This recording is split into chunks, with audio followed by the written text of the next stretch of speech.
Hello, my name's James Carver. I'm a British member of the European Parliament representing the West Midlands as an independent here in the European Parliament, and I'm speaking from the first of two plenary sessions here in Strasbourg taking place this October, and really just wanted to address a couple of issues in relation to my views and reflection on the current situation in many different areas. And I think it's important to talk about this campaign for a second referendum in the name or in the guise of a people's vote. Well, my contention as somebody who works so hard and represents the West Midlands, where 59% of my region who voted in the referendum voted to leave the European Union, that was the highest scoring region across the United Kingdom.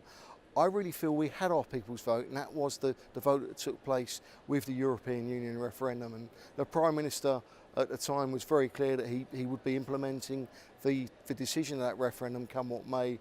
And all the concerns that are being raised now were honestly raised at the time during the 42 debates that I took part in across the West Midlands region during the referendum campaign.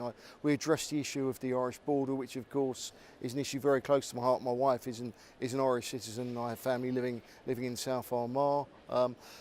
It's an issue that I discuss on many different occasions, the difference between the soft Brexit and a hard Brexit. And it was very clear that what we saw in that referendum, where we had a turnout of 72%, far higher than we see at general elections.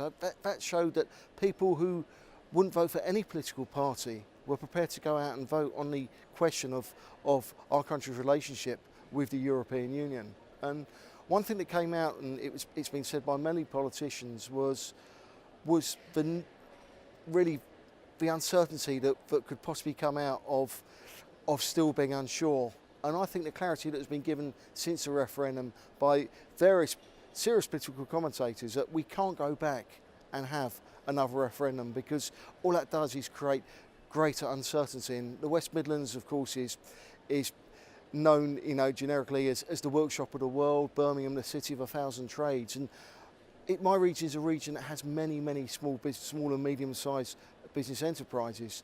And what these businesses don't need is the uncertainty of going into another referendum campaign. We've had the referendum, we saw the result, but of course the European approach is very different, as we've seen in previous referendums that have taken place in the Netherlands, in the Republic of Ireland, in France, in Denmark. And it seems to me that if you don't get the answer you want, you go back and keep asking the question until you get that answer.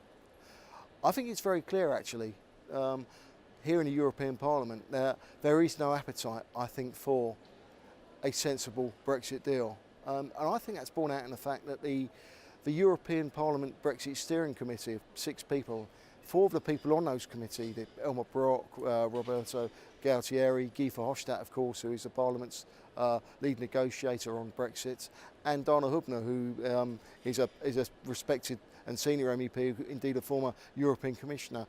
4 of the 6 are members of the Spinelli Group. Now, if you don't know about the Spinelli Group, it's named after Altiero Spinelli, a very pro-European, federalist, forward-thinking Italian former MEP.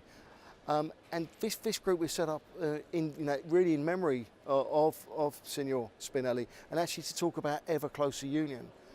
And if you look at the Spinelli Group website, and it's very easy to find, Spinelli, Spinelli. If you look at the Spinelli Group website, it's very easy to see actually their motives are for ever closer union. And that is something that's come out since the European referendum. We had, before the referendum, people like myself who have been campaigning for 22 years for Britain's exit from the European Union. We were talking about what was coming down the line, the process of ever closer union. I sit on the Foreign Affairs Committee, the increasing militarisation, and really call for commonality on foreign policy across the European Union. We've seen this process of ever closer union really sort of be shouted louder since Britain voted to leave the European Union, because with Britain leaving, we were the lever. We had our foot on the pedal and on the brake to actually slow down that process. But of course, that process of ever close union is actually a very honest process. That is what the European Union is about. And we've heard many speeches, of course, from Guy Verhofstadt, who I've just spoken about, the lead Brexit negotiator for the European Parliament, the former Prime Minister of Belgium. very, very openly, honestly committed to the federalisation of the European Union, and even people such as Manfred Weber, the leader of the EPP group, the centre-right conservative thinking group within the Parliament, who's on, I think, for the last 3 plenary sessions has openly called for an extension of qualified majority voting in the area of foreign affairs in relation to the European Council meetings. So it's very clear to me that the beauty of Europe is its diversity, and this whole concept of commonality, I think, is a great detriment to Europe. And I speak as someone, I spoke about my Irish wife earlier. Ireland, of course, is traditionally a neutral country, as is Austria, as is Sweden. And this whole militarisation of the European Union is just one very good example of how this one-cat-fits-all policy just cannot work, because it challenges the neutrality. The militarisation challenges the neutrality of those so-called neutral countries. So that's just one area. I think the time has come for us to realise we're so late in the day now with regard to getting a deal.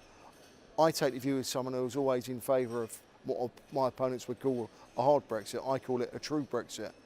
I think we have to respect what was said in that referendum.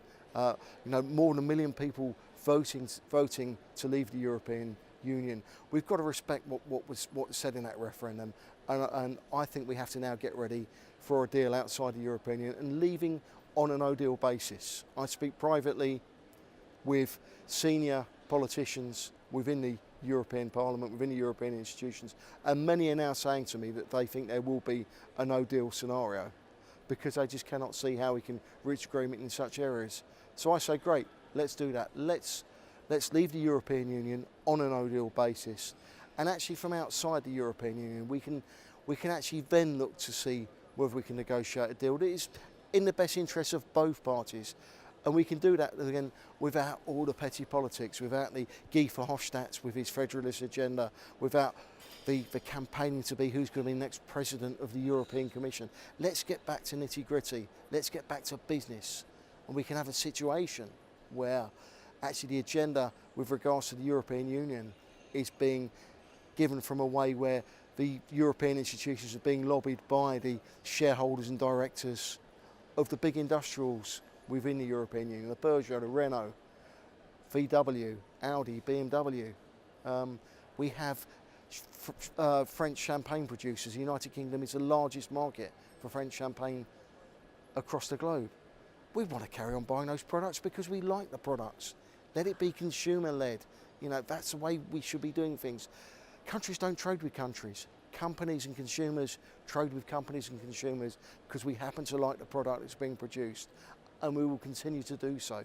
So let's get away from the politics and let's get ready for a no deal. And then from outside the European Union, I'm sure pretty quickly the political pressure that will be put on the European institutions by the business folk of Europe will actually push the agenda in a far more sensible and grown-up approach. Many, many people have put their political reputation on the fact that if Britain leaves without a no deal, the end of the world is nigh. Well, I can assure you that the sun is still going to come up in the morning.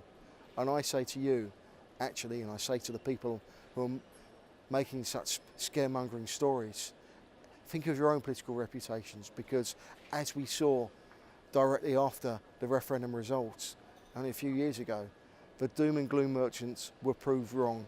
The markets didn't crash. The investment didn't stop, and nor will it stop after Brexit if we leave on a no-deal basis. I think the future is bright. I think the world is our oyster, and I look forward to the coming months. It's very, very interesting time within the European institutions, and I will continue to put my case forward for a sensible approach, a business approach, and let's get away from politics, get down to business. Thank you.